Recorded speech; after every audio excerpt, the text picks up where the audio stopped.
Here yet again for another FYC season. We are going behind the scenes talking to makeup designers, costume designers, hair, executive producers, and more from the hit television 10-part series Poker Face. Stay tuned. We're getting all the scoop for you. So I came across this project. My agent called me and said that Rian Johnson had a new project, and so I was thrilled and over the moon, of course. I read the script and I thought, I have to do this. I mean, little did I know what the challenges were going to be of doing 10 short films and a streaming schedule, but aside from that, it was such a great experience. I mean, I worked with some of the best people, and we all collaborated so well that, yeah, I mean, the end product was worth every challenge we faced, yeah. And what would you say has been the most rewarding part of working on season 1? I'd say the most rewarding part was, like I said, collaborating with such great people, because it all came together, all the planets aligned, and I think the show kind of reflects that. You know, from the camera work to costumes to hair and makeup to all of the cast and the writing, it all came together, and so I'm most proud of that because, like I said, all the planets aligned on this one. Congratulations on everything. It was a pleasure chatting with you. Thank you. Congratulations on everything, and I hear that there will soon be a season 2. Are you looking forward to season 2? Yeah, I'm very excited. Yeah. Anything that you can share with me about season 2? No, it's not that it's a secret. I just don't know myself. So.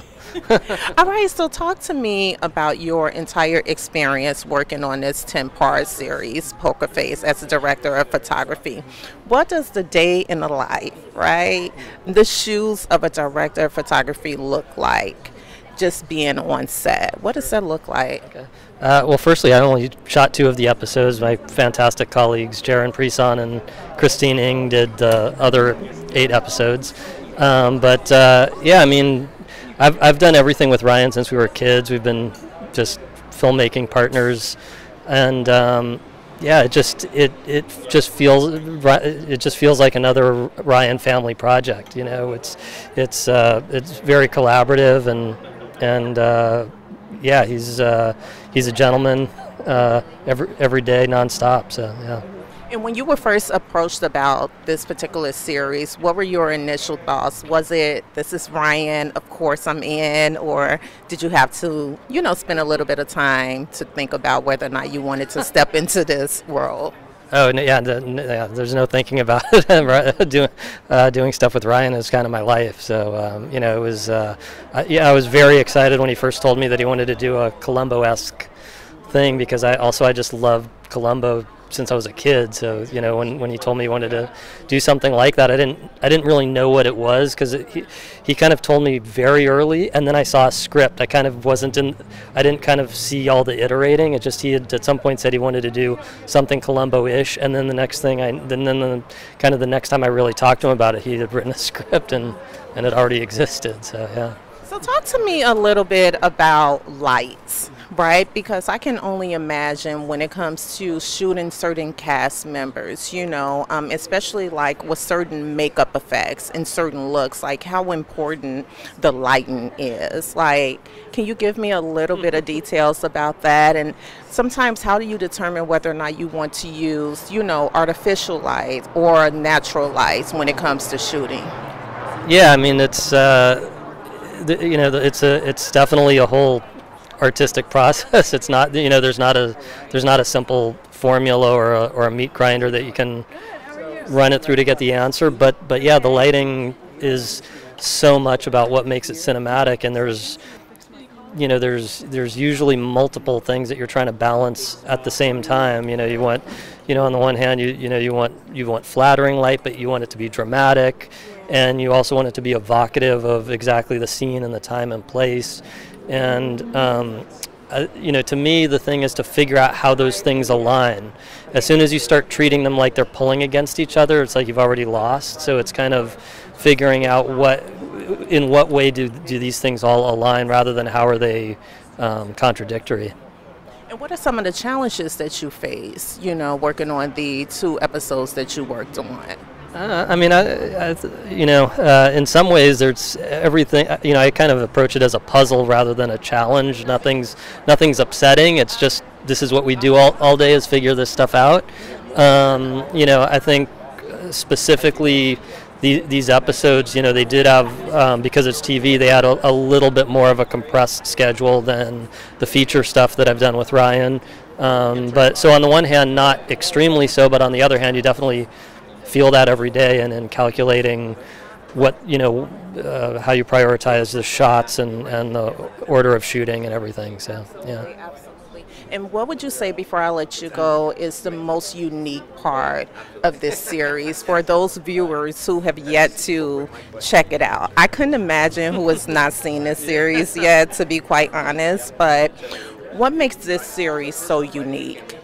I mean, I think it's just the magic of Natasha and how she fits in with what this whole idea is, and it's like either one of those two things on their own is awesome, but the what they do together, the way they interact, is just incredible. Right, and we're here for FYC season. Are you optimistic about Emmy nominations and ultimately winning Emmy awards for this phenomenal project? How do you feel about Emmy season? Oh, I don't know. I don't. I just like making movies. I don't really think about awards. So yeah. It was such a pleasure chatting with you, Steve. Thank you so much. Thank you. Good. I'm excited to be here. Listen, let's get into these hairstyles. Yeah. Where did you draw up your inspiration? And I am so curious to hear. Natasha has such a consistent, classic look. Yeah. With the fringe area, you know, the bang. Yes. I love the color tone that you chose. The kind of, you know, tease, but somewhat straight with the light curl look. Where did that inspiration come from, and why did you stick with that same look for her throughout the 10 episodes? Well, it was interesting because, you know, we did Russian Doll, and so we had such a refined red curl on that show, and so Ryan essentially wanted her to be a blonde for this show. So, you know, it was a lot of, especially during the hair test, it was just a lot of trying things, and we knew that we wanted her to be blonde, but we weren't really sure exactly about the texture, so we tried a little straighter and a little more of a curl, but then we kind of went with this brushed out kind of, you know, a little bit of a lived-in look, and I thought it worked pretty well, and it was very appropriate for the character living out of her car. Very much so. Did you find yourself having to go back to tweak or change hairstyles throughout the series?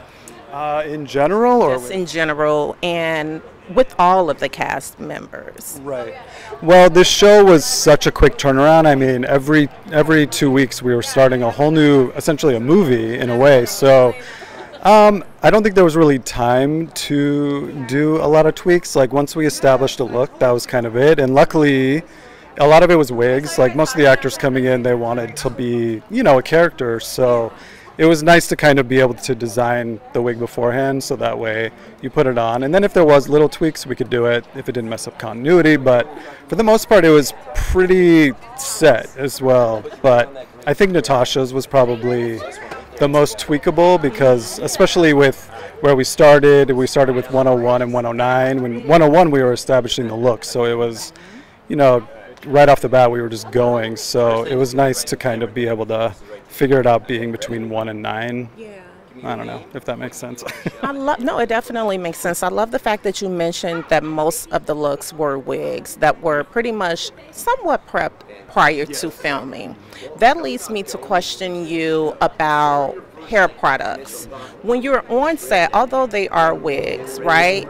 The day of filming, do you test out certain products, like, oh, let me choose this holding spray, or let me choose this serum, you know, like the day of? Because what in the heck if you put like the wrong frizz control product on the wig, it like screws up. So talk to me about that. I mean, I generally have from experience just my arsenal of products that I always know are going to do what they're supposed to do. Yeah. But you know, it depends on the characters, if they have like more of a, you know, a coiffed bouffant kind of a style, or if it's more of a natural. So generally I don't overstyle when it comes to wigs, because I don't, with hair, you know, with the hair on a wig, it's like 20 heads of hair on one, you know, wig cap. So you kind of have to tread lightly until you kind of know it, because every wig, really, you're learning to know her. You never, you know, it's never the same hair. So I tend to start light.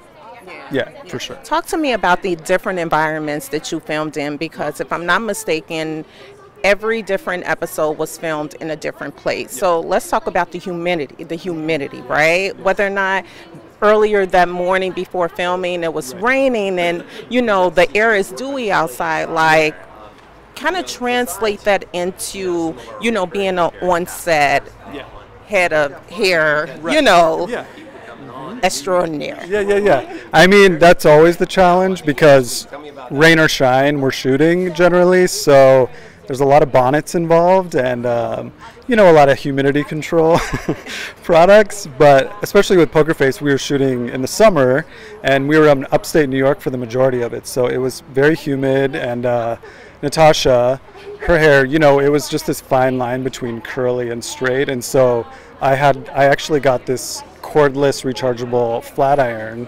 What brand? You have to share the brand with me if you can. I think it's GHD. GHD. God, I'm like naming drugs. Yeah, I think it's GHD. I don't know, but it was a godsend, and it saved my life many times during production because it definitely fixed any little kinks that were happening. Or if Natasha, you know, she's working these crazy hours, so she would take a nap, and if it's raining and then she goes and takes a nap, she comes out and her hair's like, so, you know, just fixing. And I just love the fact that throughout the series, I feel like her hair was getting frizzier and frizzier, like per the episode. I am just like, I am in love with Natasha's hair. I'm in love with it. So how are you feeling about Emmy season, right? Because we're literally days away from Emmy Award nominations, months away from the Emmy Awards. Are you optimistic about this series and the Emmys?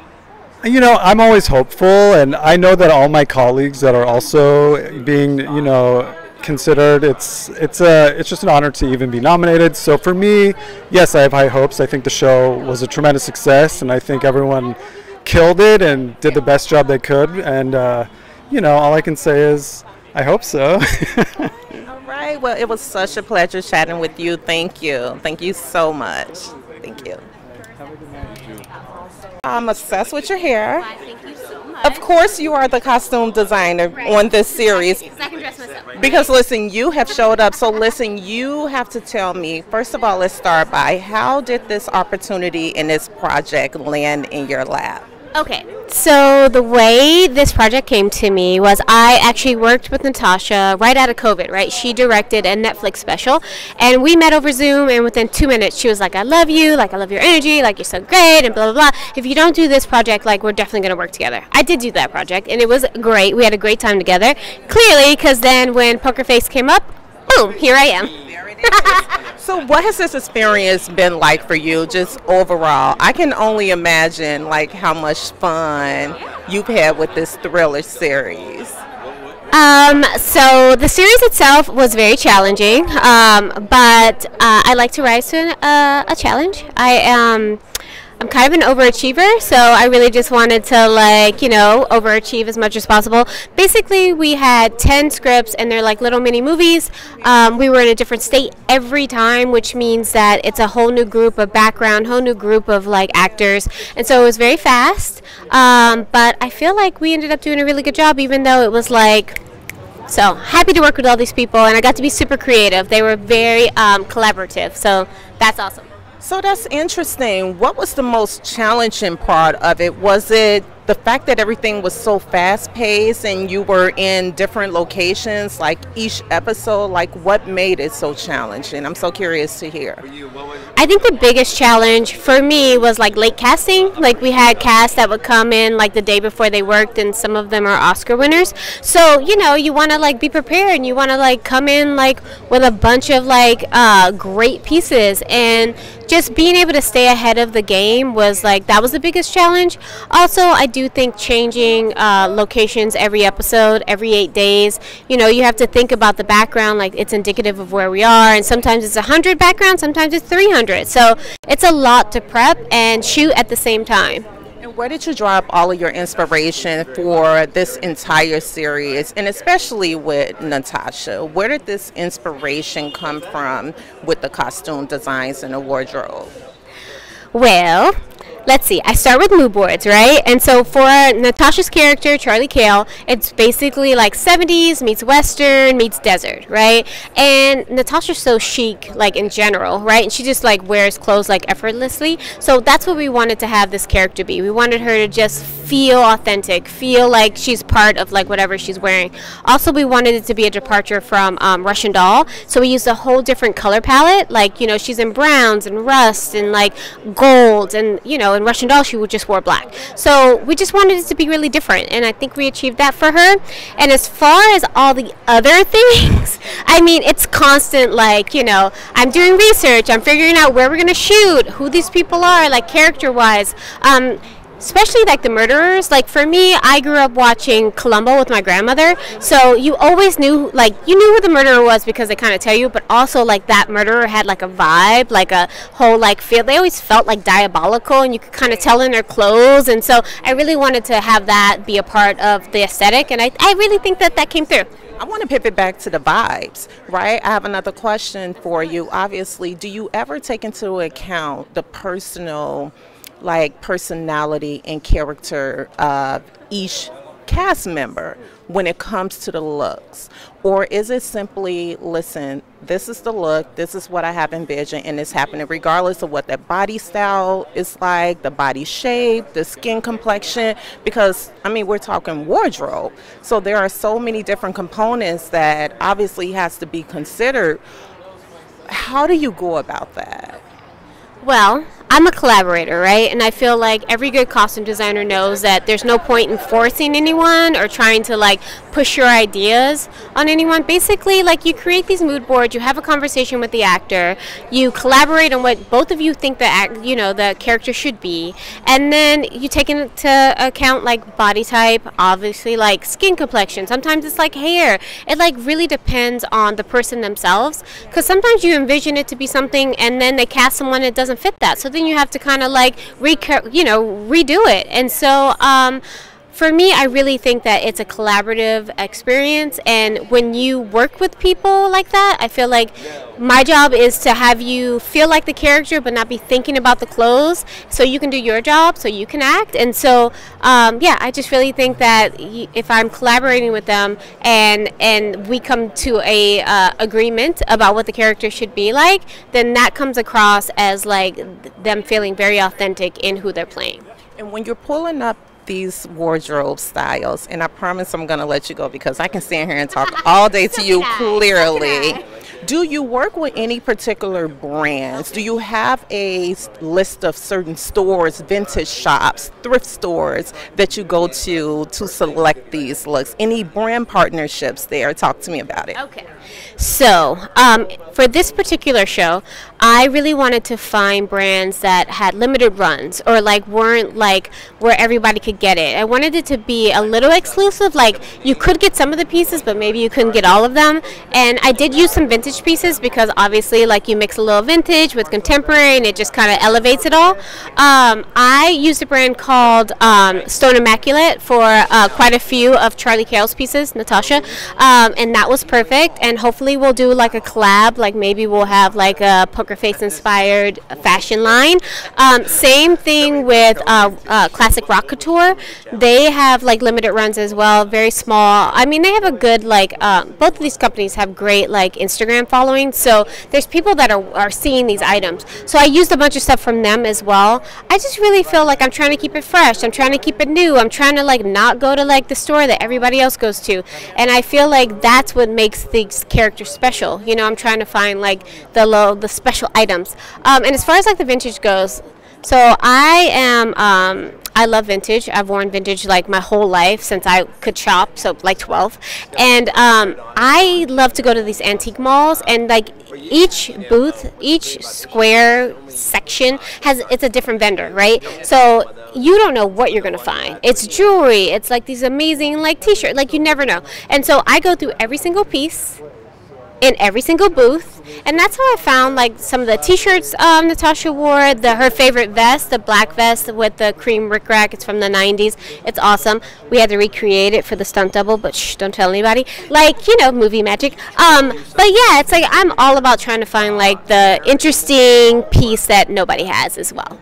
Listen, I loved every single last look that Natasha wore. My last question for you is, did you bring the dress from episode 10? The emerald green and the hot pink sequins dress. If you did, is it in a size small for me? Because I definitely want it. Okay, first of all, I did bring the dress. It's on a mannequin. You'd have to steal it. It's Dolce & Gabbana, and I love that dress, right? And just really quick, the story about that dress. That was the first dress we tried on for that particular episode, but being myself and Natasha, we have to do our due diligence. We tried on 50, and I'm not kidding, 50 other dresses, and we came back, circled back to the first dress because it was perfect. It was the right color. It had sparkle. It stretched, like she could run, she could like jump into water, and it wouldn't like fall apart. So it was long sleeves, so she could like you know. Be on the ground. So it fulfilled all the things it needed. Plus she looked super fucking cute, and she had like she has the cutest little legs. So I just feel like that was the one, and I knew it from the beginning because inherently like I feel like you got to go with like how you feel, but you also need to do your due diligence. So 50 dresses later we circled back. By the way, can I just say, both of you so cute. Look at these outfits. Yeah, all right.